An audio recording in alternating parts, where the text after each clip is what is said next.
We all have dreams, right? Big ambitions we want to chase down. So, have you ever wondered why some people seem to get completely stuck, no matter how hard they try?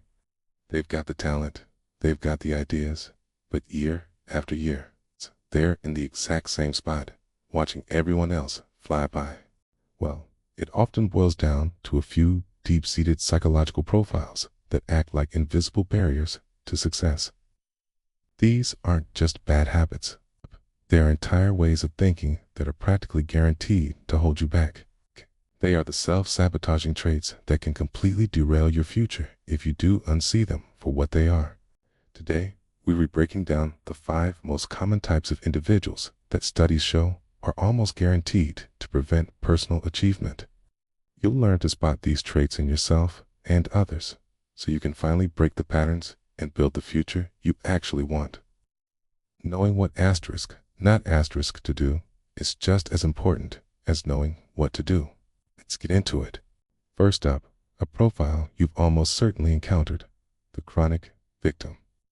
This is the person for whom nothing is asterisk, ever asterisk, their fault. Their lack of success is always because of something or someone else. A terrible economy, a boss who has it out for them, an unsupportive family, or just a string of bad luck. They truly believe they have no control and that their destiny is in the hands of others. The psychology here is both fascinating and, honestly, a little tragic. It's a mix of what psychologists call an external locus of control. The belief that your life is controlled by outside forces, a state of learned helplessness. That's a condition where, after getting knocked down over and over, person starts to believe they're powerless to change anything, even when a golden opportunity is staring them in the face. They develop a scarcity mindset, always focused on what they don't have instead of the opportunities right in front of them. You could spot the chronic victim by their language. They are masters of the if-only story. If only I had more money, I'd start that business. If only my boss saw my real talent, I'd have that promotion. If only my childhood had been better, I'd be so much more confident. They're always waiting for the perfect moment to take action. But here's the secret. There's no such thing as perfect. This mindset completely robs them of their power. The victor sees an obstacle as a puzzle to solve. A victim sees it as proof that the universe is rigged against them.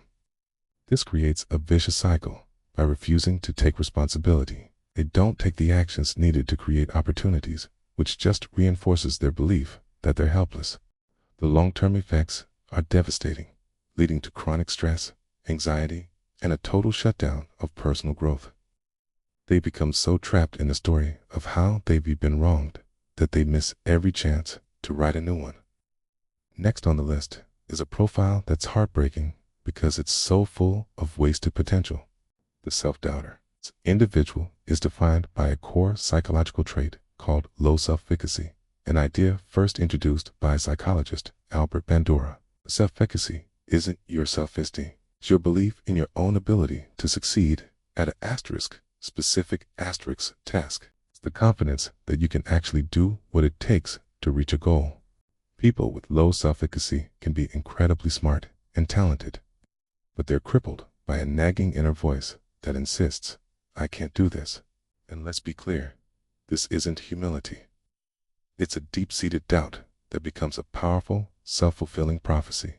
Because they don't believe they can succeed, they put in less effort, give up the second they hit a snag, and avoid big challenges altogether. This, of course, leads to poor results, which then proves their original doubt right. This internal doubt makes them blow up the difficulty of any task in their minds and fixate on their personal flaws. While someone with high self-efficacy sees a hurdle as a fun challenge, the self-doubter sees it as a threat of confirmation of their own incompetence. This leads them to dodge visible roles, shy away from promotions, and never pitch their best ideas, all because the fear of failure is just too much to handle. They second-guess every decision, leaving them paralyzed. Think of that brilliant coworker who never speaks up in meetings, or that amazing artist who never shows their work to anyone. They're often trapped by low self-efficacy. They have all the potential in the world, but their own lack of belief in it ensures it never sees the light of day. Our third type is tricky because it often masquerades as a high achiever, okay? But in reality, it's one of the sneakiest forms of self-sabotage. Meet the paralyzed perfectionist. Perfectionism isn't just about having high standards, okay?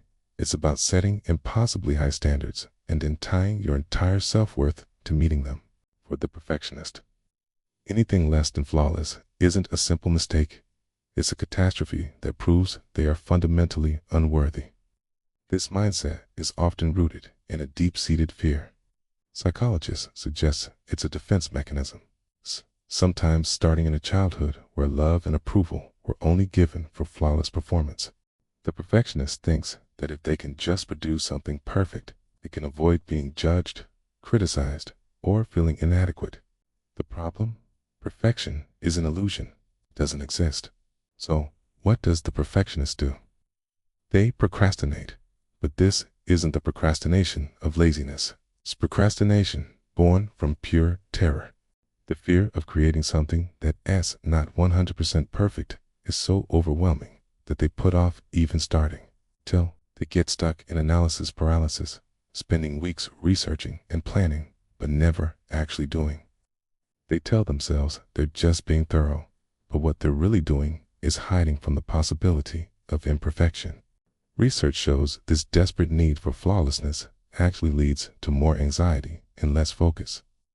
When perfectionists finally do start, they're so obsessed with not making a mistake that their performance actually gets worse. They see failure as a personal attack, not a chance to learn. This prevents them from taking the very risks that are necessary for achieving something great. Ultimately, their obsession with a perfect destination ensures they never even start the journey. This brings us to our fourth type, the fear-driven avoider. This person's life is built around one single principle: avoid failure at all costs. Most people have a healthy fear of messing up, but for the avoider, that fear is the dominant force in their life, overriding any ambition for success. There's a concept in psychology called achievement motivation theory, which says we're all driven by two competing forces: the motivation to succeed and the motivation to avoid failure. In successful people, the drive for success wins out. In the fear-driven avoider, the need to dodge failure is everything. They tie their self-worth so tightly to their performance that any failure feels like a devastating blow to their identity. To them, failing M1 eons, they are a failure. This leads to a pattern of strategic retreat from any situation that has a risk of failure. They'll pick the easy task over the challenging one, stay in a dead-end job rather than apply for a promotion they might not get. They'll keep their dreams as fantasies because making them real means they might not work out. This gives them a temporary sense of relief, but in the long run, it quietly sabotages any chance of growth. Here's what is especially damaging. This behavior robs them of the most critical ingredient for success: learning from mistakes. One fascinating study revealed that our brains learn far less from our failures than from our successes. That's because the emotional fallout from failure, like shame or frustration, can actually block the brain from processing what went wrong. The study found that participants learned from their mistakes only about 59% of the time, as compared to nearly 80% for successes.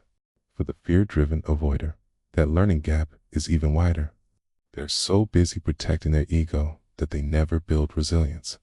Failure is supposed to teach you, but avoidance just freezes you in place. Okay, and our final type is the fixed mindset follower. This concept, developed by the brilliant psychologist Carol Dweck, is one of the most powerful predictors of success or failure. A person with a fixed mindset believes that their core abilities, their intelligence, their talents, their personality are set in stone. You're either born smart or you're not. You're either a natural leader or you're not. This belief system has massive consequences. If you believe your talent is fixed, then every task becomes a test of that innate ability. Every challenge carries the risk of exposing your limits for all to see. Because of this, people with a fixed mindset actively avoid challenges. They dodge feedback because they hear it as criticism of who they are, not as a chance to grow. They even see the success of others as a personal threat, a benchmark they're failing to meet. In the workplace, this is a recipe for total stagnation.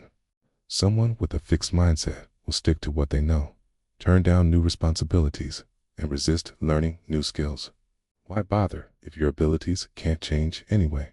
They'll say things like, "Oh, I'm just not a numbers person," or "I'm not the creative type," using these labels as an excuse to avoid effort. In contrast, someone with a growth mindset believes their abilities can be developed through hard work. They see challenges as opportunities, they welcome feedback as a gift, and they get inspired by other people's success. For them, a mistake isn't a sign of weakness, it's just proof that they haven't found the answer yet. For the fixed mindset follower, however, a mistake is a final verdict. This mental barrier locks them in their comfort zone, preventing them from ever adapting, innovating, or achieving real success. So, that's the lineup: the chronic victim, the self-doubter, the paralyzed perfectionist, the fear-driven avoider, and the fixed mindset follower. Listen, the point of this isn't to judge others. It's about holding up a mirror to gain some self-awareness. These aren't life sentences. They are simply patterns of thinking. And any pattern can be broken. The most important first step is to see these traits for what they are: invisible scripts that have been holding you back. Change is absolutely possible, but it starts with the courage to look inward. Which of these profiles hit a little too close to home? Let me know in the comments below. Self-reflection is the start of every great journey. If you found this valuable and it gave you something to think about, please give it a thumbs up, subscribe to the channel, and hit that notification bell so you don't miss our next video. Thanks for watching, and I'll see you in the next one.